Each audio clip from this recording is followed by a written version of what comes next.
for him to be, you know, in a locker room with other Black men, especially, it doesn't even matter, people who speak out against it. And for him to, for this 4-year, however long it's been since Kaepernick was kneeling, to still not understand it is a little bit, you know, it's a little bit dicey. You see it's just not getting through to the other side. And I'm glad that he issued an apology. I think it takes somebody of character in a way to acknowledge that they're wrong and acknowledge that they messed up in a way.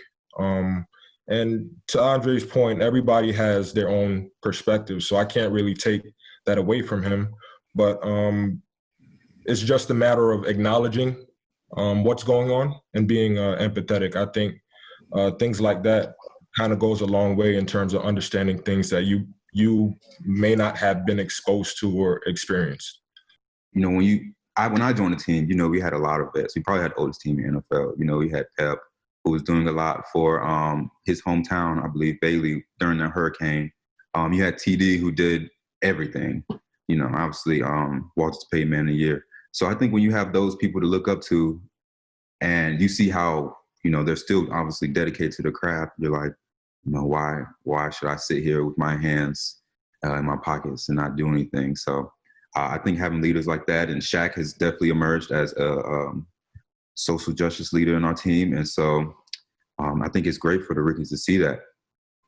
You know, one, I felt like, you know, I could tweet all these things, I can repost all these things, but actually going out there and doing something physically was just a totally different experience. I was raised as a person to always give back to my community, wherever I'm at.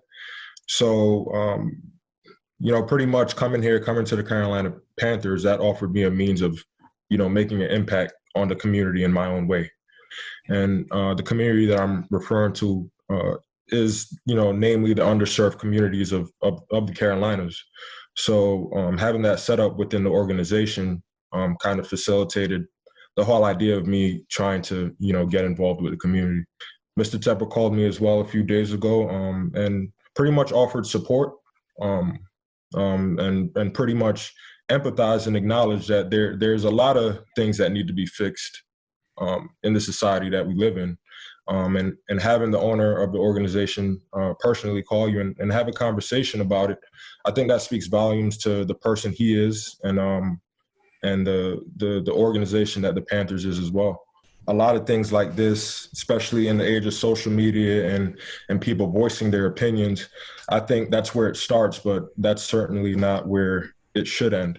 I think, and I would encourage people to actually take pride in doing the work. And obviously there's many ways that people could go about that, whether it be donating to certain causes, whether it be actually going into these communities and helping to facilitate relationships or community relations between cops and people of color.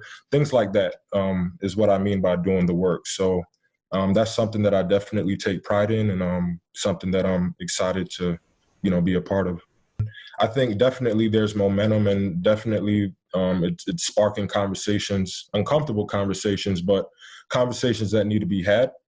And that's a start. You know, I could hang my hat on that, but again, that's not where it ends.